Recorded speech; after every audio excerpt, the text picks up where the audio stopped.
Hi guys, welcome back to our channel honey ఫడ్డా.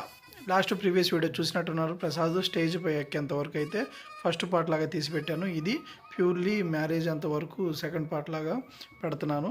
అది previous video మీరు అందరూ చూశారు, మీ అందరికీ బాగా నచ్చిందని అనుకుంటున్నాను. ఇది ఒకసారి చూడండి. బాగా హడావుడిగా అన్ని పనులతో చేసుకుంటానే కొంచెం కొంచెం అక్కడ కట్స్తో వీడియో అయితే తీశాను. ఇక్కడ చూడండి, పూజారిని గారిని సెంటర్ ఆఫ్ అట్రాక్షన్గా కూర్చోబెట్టి మరి అందరు చుట్టూ కూర్చొని ఆక్వర్డ్ ఫీల్ చేస్తున్నారు. పూజారిని అయితే పూజారి కూడా బాగా మేనేజ్ చేస్తున్నాడు.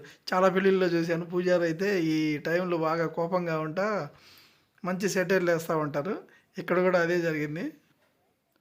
బాగా అనిపించింది. అవన్నీ పెట్టలేను కానీ అంత వాయిస్ క్లారిటీ లేదు, అందుకని నేను వాయిస్ ఓవర్ అయితే ఇస్తున్నాను. అందుకంటే మ్యూజిక్ కూడా ఉంది కాబట్టి సాంగ్స్ అవన్నీ ప్లే అవుతా ఉన్నాయి, కాపీరైట్స్ వచ్చే ఛాన్స్ ఉంది. అందుకని ఇక్కడ చూడండి, నేను అందరికీ అక్షంతలు ఇచ్చుకుంటూ వెళ్తున్నారు, నాకు మాత్రం ఇవ్వలేదు. ఎందుకంటే మనం ఫోన్ పట్టుకొని వీడియోస్ తీసుకుంటా ఉన్నాం కదా, వీళ్ళతో మనకి ఎందుకు అనుకున్నారేమో.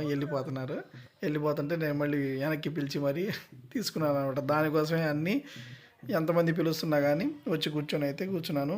ఇక్కడైతే ప్రసాద్ వాళ్ళ బామ్మద్ది వాళ్ళ ఫ్రెండ్స్ బ్యాచ్ అంతా బాంబులు అయితే పేల్చేస్తున్నారు. ఇంకా ఇక్కడైతే నేను ఉండాలి, అక్కడ బాంబులు నేను పేల్చాలి. కాకపోతే అది ప్రతిసారి చేస్తుంటాం, ప్రసాద్ గారిది చూద్దామని చెప్పేసి నేనైతే ఈ టైంకి వచ్చేసాను అనమాట.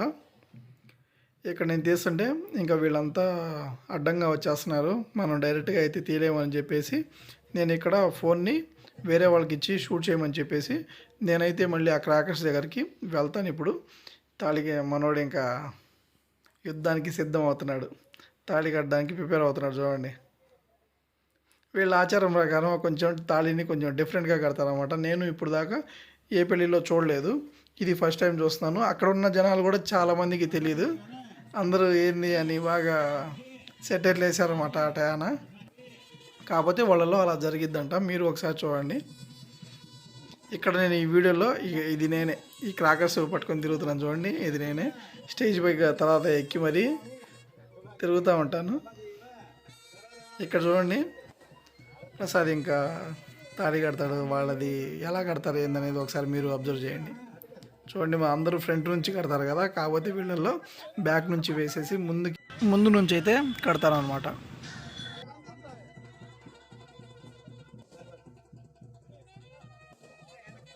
ఇక్కడ నేను మళ్ళీ వచ్చి కనిపిస్తాను చూడండి మీకు అందరికీ. ఆ స్టేజ్ పైకి ఆ క్రాకర్స్ అయితే తీసుకొని వచ్చేస్తాను. అక్కడ ఏదో ఇక చూడండి, ఇక్కడికి వచ్చేసాను.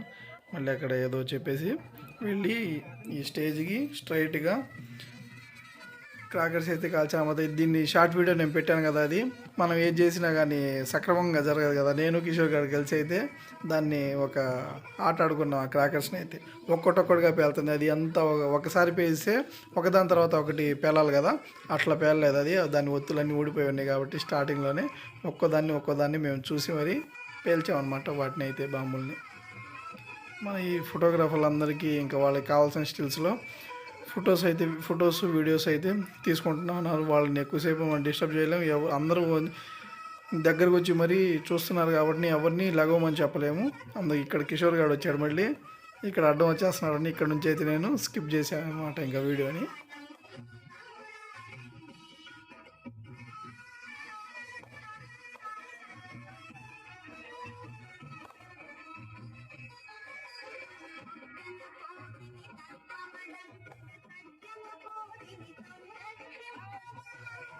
అది చూడండి, మేము వచ్చేసి ఆల్రెడీ అది మేము ఓపెన్ చేయగానే అది అట్లా ఉందన్నమాట. అటు ఆల్రెడీ పడిపోతుంది. అదైతే దాన్ని సెట్ చేసాం. నేను ఇట్లా మాట్లాడుతూ ఉన్నాడు, నా వెనక నుంచి పేల్చేస్తున్నాడు చూడండి వాడు. కిషోర్ గారు అయితే ఒక 2-3 పేల్చిన తర్వాత నేనే ఇంకా ఒక్కొక్కటిగా చిన్నగా పేలుస్తూ ఉన్నాము.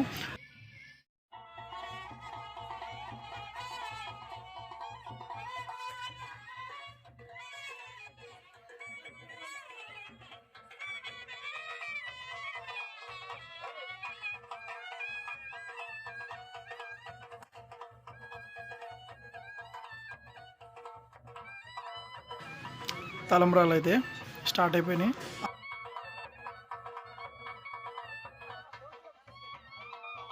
మీలో ఎవరికైనా ఆల్రెడీ మ్యారేజ్ అయ్యి ఉంటే మీ మ్యారేజ్లో మీ కెమెరామ్యాన్ మిమ్మల్ని ఎలాగా విసిగిచ్చాడు లేకపోతే ఇరిటేట్ ఎలా చేశాడు అనేది కామెంట్ చేయండి. ఆ తర్వాత రింగ్స్ ఆట ఆడడానికి అయితే ఆ బొంగను అయితే తెచ్చేశారు. తెచ్చిన తర్వాత 2 చేతులు దాంట్లో పెట్టడానికి అయితే సరిపోవట్లేదు, ఒక చేయి మాత్రమే సరిపోతుంది.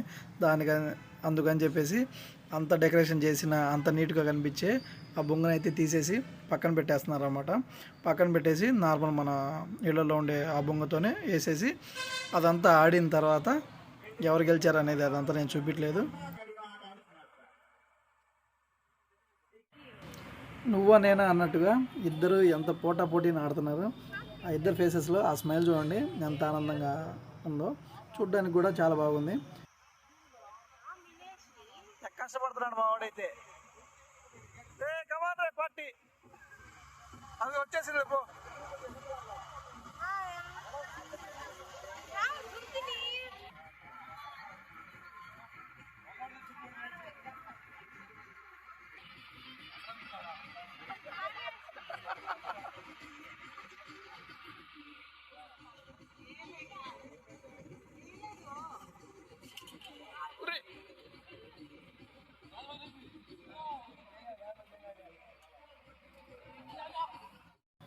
ఇప్పుడు మళ్ళీ రియాలిటీ, మళ్ళీ ఫోటోగ్రాఫర్ అయితే యాక్సెప్ట్ చేయడు కదా ఆ బొంగతో ఫొటోస్ అంటే. మళ్ళీ డెకరేషన్ చేసిన బొంగనే ఎదురు పెట్టుకొని 2 చేతులు దాంట్లో పెట్టుకుంటే ఆ రింగ్స్ పెట్టుకొని ఫొటోస్ అండ్ వీడియోస్ అయితే తీస్తారు కాబట్టి ఆబ్వియస్గా అది అయితే జరుగుతూ ఉంది.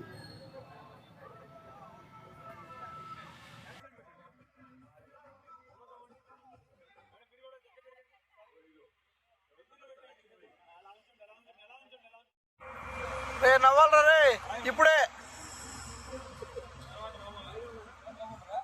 ఎందుకన్నా మా ఎక్స్పీరియన్స్ అయ్యి కూడా చెప్తుంటావు. ఫైనల్గా ఈ ఘట్టం అయితే వచ్చేసిందనమాట. అరుంధతి నక్షత్రం అది కనబడదు కానీ వీడు చూపించాలి, అది చూపిస్తా ఎన్నో ఫోటోలు అయితే దిగుతారు కదా. ప్రతి మ్యారేజ్లో ఇది ఒకటి ఉంటుంది, భలేగా అనిపించింది నాకైతే. ప్రతి మ్యారేజ్లో అక్కడైతే అది టయానికి కనిపించవు, కాకపోతే కనిపిస్తున్నట్టు భలే ఫీలింగ్ తీసుకుంటే అందరూ భలే చూస్తూ ఉంటారు. Thank you for watching friends. నేనైతే ఎవరిని ఎక్కువగా చూపించకుండా వాళ్ళ యొక్క పర్సనల్స్లో ఇన్వాల్వ్ అవ్వకుండా ఎవరిని ఇబ్బంది పెట్టకుండా వీడియో తీసానని అనుకుంటున్నాను. చాలా వరకు నేను తీయలేదు, ఎందుకంటే వాళ్ళకి ఇష్టం ఉండిద్దో లేదో తెలియదు కాబట్టి. మన పర్సనల్స్నే మన ఫ్యామిలీ మెంబర్సే చాలామంది వీడియోలోకి రావడానికి ఇష్టపడరు. మన ఫ్యామిలీ మెంబర్స్ని తేనప్పుడు వాళ్ళ ఫ్యామిలీ మెంబర్స్ని కూడా తేకూడదు కాబట్టి నేనైతే ఎవరిని ఇబ్బంది పెట్టలేదని అనుకుంటున్నాను.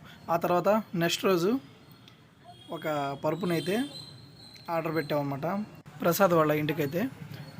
చూడండి పరుపు అయితే డెలివరీ అయితే అయిపోయింది. దీని ఒరిజినల్ సైజ్ అయితే 5x6 అనమాట.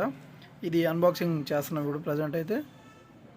పరుపుల్ని బాగా వస్తాయి అన్బాక్సింగ్లో, అది బాగా దాన్ని ఎయిర్ అంతా తీసేసి జస్ట్ ఫోల్డ్ చేసి చాలా లైట్ వెయిట్గా ఉంటుంది. మనం ఎప్పుడైతే అన్బాక్సింగ్ చేసామో దాని ఒరిజినల్ సైజులోకి అది వచ్చేసి చూడండి. మనం అది ఓపెన్ చేసామో లేదో అదైతే పెద్దదైపోయింది అనమాట.